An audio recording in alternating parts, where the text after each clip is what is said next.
Hey everyone, me Kevin here. In this video, we're going to talk about a new IPO coming in the electric vehicle space, and it's not some lame, unprofitable SPAC this time. Don't get me wrong, I love some of our lame, unprofitable stocks for speculating in. But folks, if you want to make a real investment into EVs, this could be a pretty big opportunity. Let's talk about it right after I mention that this video is brought to you by StreamYard. Go to metkevin.com/StreamYard to learn more about professional video broadcasting and live streaming that you could do straight from your browser.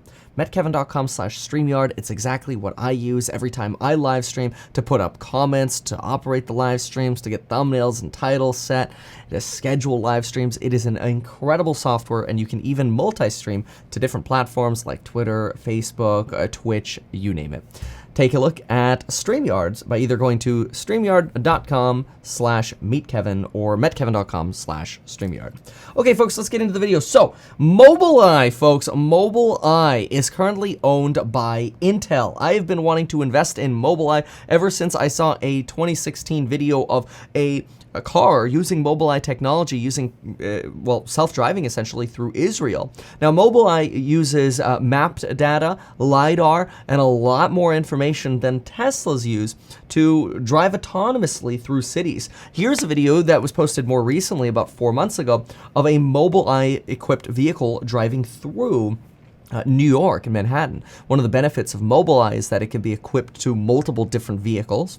This company is expecting to be spun off from Intel in an IPO to give the company a little bit more breathing room to be able to raise their own capital and ultimately launch robotaxi services. The company is expected to be valued in excess of $50 billion. They currently have deals with Ford, Geely, the Chinese manufacturer, and many other companies. In fact, their EQ3 was the software and hardware that Tesla used back in 2016 until they had a falling out, which we'll talk more about in a moment. The EQ4 powers NIO's ES6 and ES8, Nissan's ProPilot 2, Volkswagen's Travel Assistant, the Passat and Golf, the Ford Mach-E, and the Ford F-150 truck. The EQ5 is in the BMW iX, and they're developing the IQ6, along with, I imagine, many other products.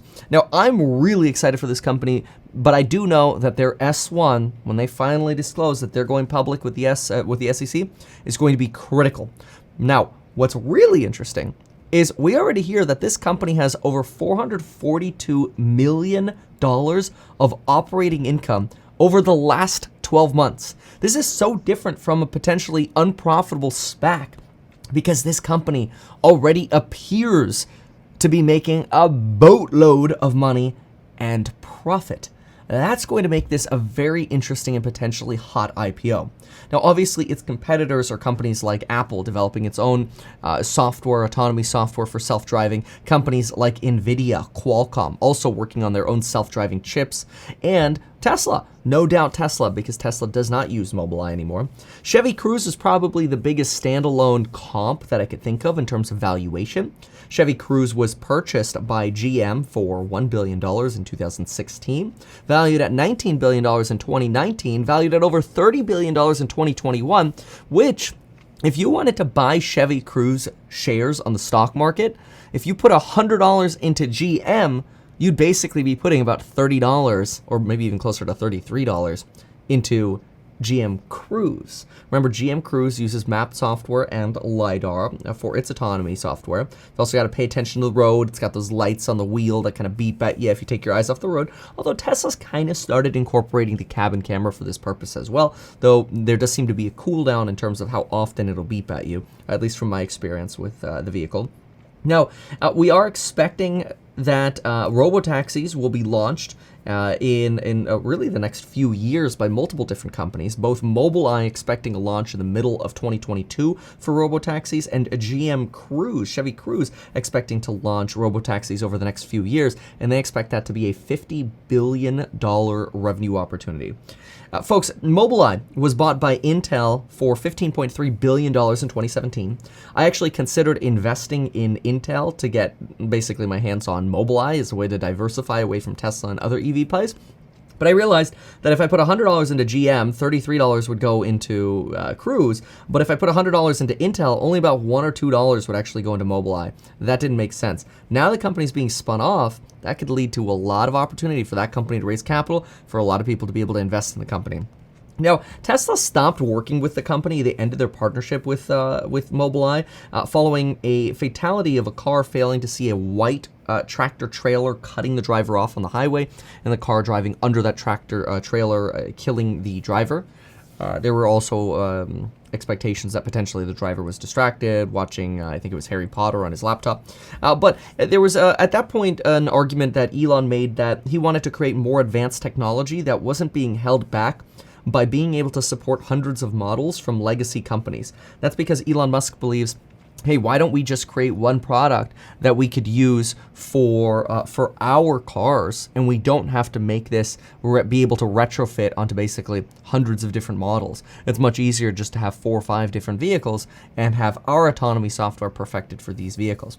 So that's ultimately the direction that Elon Musk went, and of course Elon Musk and Tesla use their own chips now for self-driving technology and their own computing. And own algorithms to essentially machine learn or to make their autonomous software better and better and better with every update.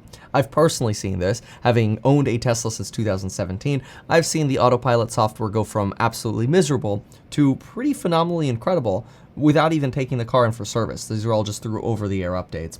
And I haven't even had the hardware upgraded, with the exception of recently, because I'm trying to get the full self-driving beta, but still waiting for new cameras, apparently, which is kind of annoying. Anyway, MobileEye does use LiDAR, and MobileEye argues that Tesla is going to hit a glass ceiling with their self-driving technology unless they start adopting LiDAR. LiDAR is, we actually even had a recall a few days ago about Tesla cameras, which helped MobileEye skyrocket about 10%, not MobileEye, Microvision skyrocket about 10%. That's because, and I've made videos about this before, I personally think Microvision is a company that Tesla should just buy and just incorporate that forward-facing LiDAR right into the little rear-view mirror display, and boom, now you've got forward-facing LiDAR. It's personally an argument that I've made many times before. Sometimes that upsets people in the Tesla community, but even though I'm a Tesla bull, I don't like to be blinded by love. And I'm not saying that somebody else watching this who is a Tesla bull and doesn't like LiDAR is blinded by love. Just saying, it's okay to have different opinions. So we do know that we've got a goal for MobileEye of going public this year. Hopefully, actually, it might not be this year anymore. It's December already. Within the next couple quarters is the goal for when MobileEye would be going public, based on what we're hearing. Now, it's also worth taking a brief listen to the MobileEye CEO about what he talks about for about 30 seconds with going autonomous, with robotaxis, and then also mapping data. Take a listen in here. We are at an inflection point where we believe middle of 2022, where we're going to launch first our robotaxi, and all the deals that we have around it, both for autonomous cars, consumer autonomous cars, premium ADAS.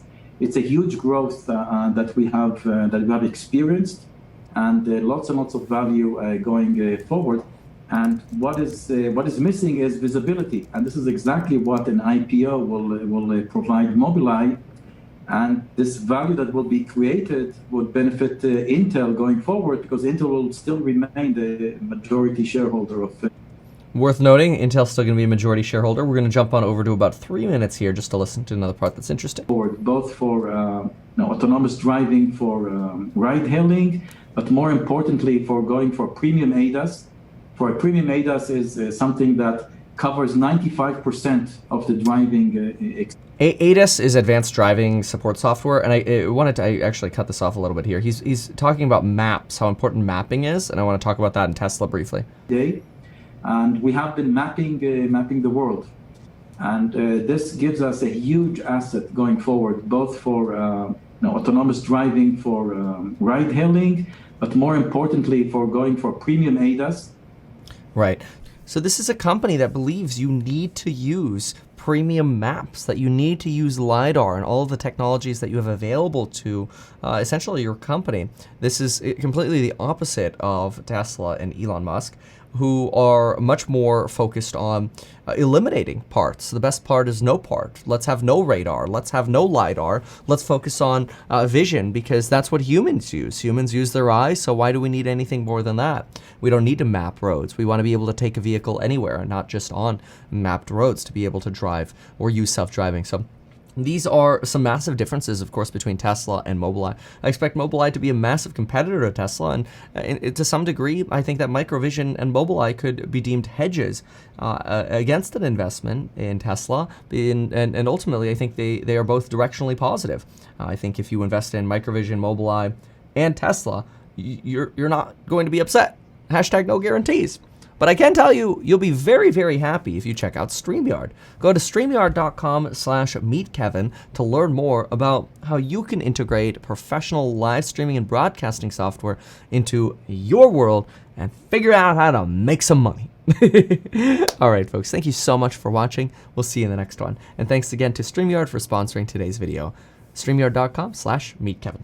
So this is a company that believes you need to use premium maps, that you need to use LiDAR and all of the technologies that you have available to essentially your company. This is completely the opposite of Tesla and Elon Musk, who are much more focused on eliminating parts. The best part is no part. Let's have no radar. Let's have no LiDAR. Let's focus on vision, because that's what humans use. Humans use their eyes, so why do we need anything more than that? We don't need to map roads. We want to be able to take a vehicle anywhere, not just on mapped roads to be able to drive or use self-driving. So these are some massive differences, of course, between Tesla and MobileEye. I expect MobileEye to be a massive competitor to Tesla, and to some degree, I think that Microvision and MobileEye could be deemed hedges against an investment in Tesla, and ultimately, I think they are both directionally positive. I think if you invest in Microvision, MobileEye, and Tesla, you're not going to be upset. Hashtag no guarantees. But I can tell you, you'll be very, very happy if you check out StreamYard. Go to StreamYard.com/meetkevin to learn more about how you can integrate professional live streaming and broadcasting software into your world and figure out how to make some money. All right, folks, thank you so much for watching. We'll see you in the next one. And thanks again to StreamYard for sponsoring today's video. StreamYard.com/meetkevin.